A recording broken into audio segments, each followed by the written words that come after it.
नमस्कार, म तेज प्रसाद काफले। आज म कक्षा 8 को नेपाली विषयको पाठ्यपुस्तकमा समावेश गरिएको कविता नेपाल, यो कवितालाई वाचन गर्नेछु। ल त सुरुवात गरौँ है त। आजको हाम्रो विषय रहेको छ कविता। कविताको शीर्षक रहेको छ नेपाल र यस कवितालाई सिर्जना गर्नुभएको छ अथवा यस कविताका रचनाकार हुनुहुन्छ सिद्धिचरण श्रेष्ठ। त आजको हाम्रो विषय रहेको छ कविता वाचन। त नेपाल शीर्षक दिएर लेखिएको प्रस्तुत कविता हामीले वाचन गर्नेछौँ र वाचनसँग जोडिएका विषयवस्तुमाथि हामीले छलफल गर्नेछौँ है। त कविता वाचन भाषा पढ्दा भनौँ न, भाषा पढ्दा कविता वाचन किन गरिन्छ भन्ने कुरा अलिकति महत्त्वपूर्ण हुन्छ। म थोरै कुराकानी गर्नेछु। कविता विधा भन्ने बित्तिकै यसले बोलाइ सिपलाई बढी महत्त्व दिन्छ। यो हाम्रो वाचन कलासँग जोडिएको हुन्छ।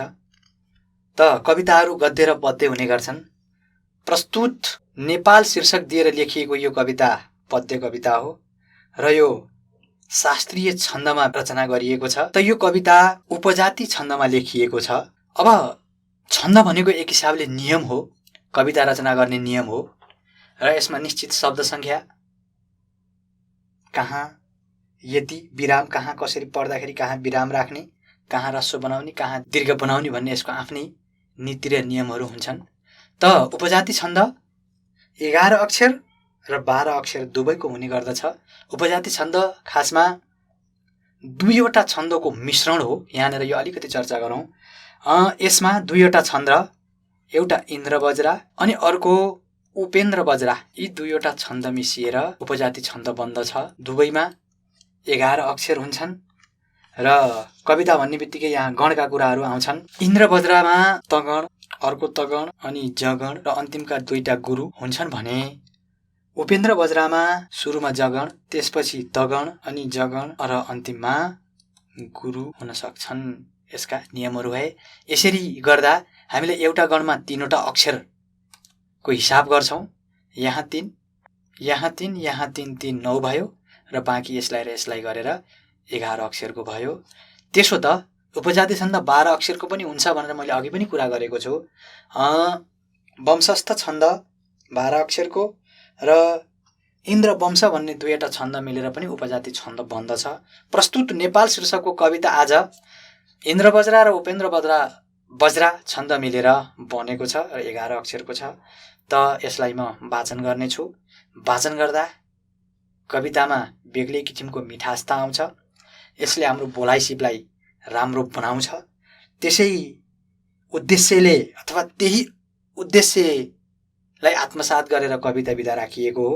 म वाचन गर्ने प्रयास गर्नेछु। सुरुवात गरौँ है त। अनि तपाईहरुले पनि वाचन गर्ने प्रयास गर्नुहोला मसँगै है। त सुरुवात गरौँ है त।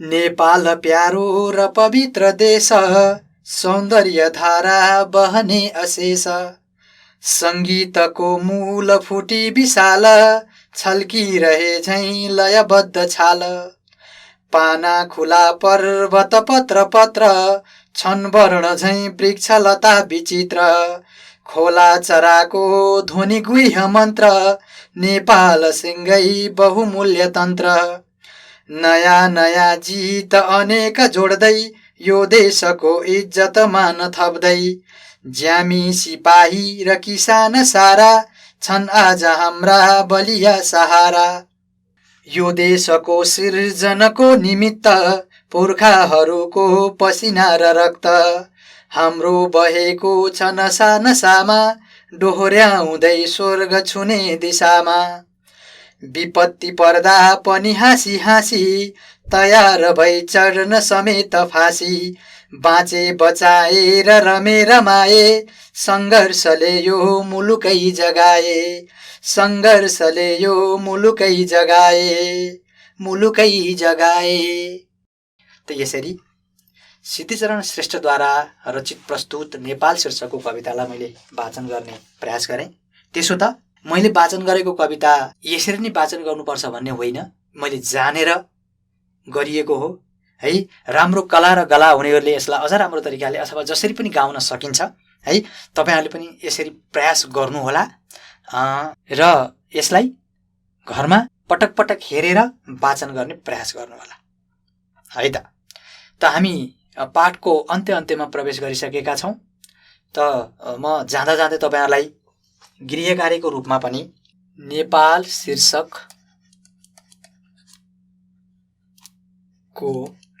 शीर्षकको कवितालाई सस्वर वाचन गर्नुहोस् है। यो गृह कार्य छ, यसलाई राम्रोसँग वाचन गर्नुहोला। वाचन गर्न जरुरी छ। कविताको पहिलो उद्देश्य कविता वाचन गर्न सक्नु हो है। मैले जसरी वाचन गरेको छु त्यसरी वाचन गर्ने प्रयास गर्नुहोला। त्यस्तो कुनै समस्या सल्लाह र सुझाव भएमा हामीलाई इमेल पनि गर्न सक्नुहुनेछ। हाम्रो इमेल ठेगाना रहेको छ learning@dearwork.edu.np। हस्त धन्यवाद।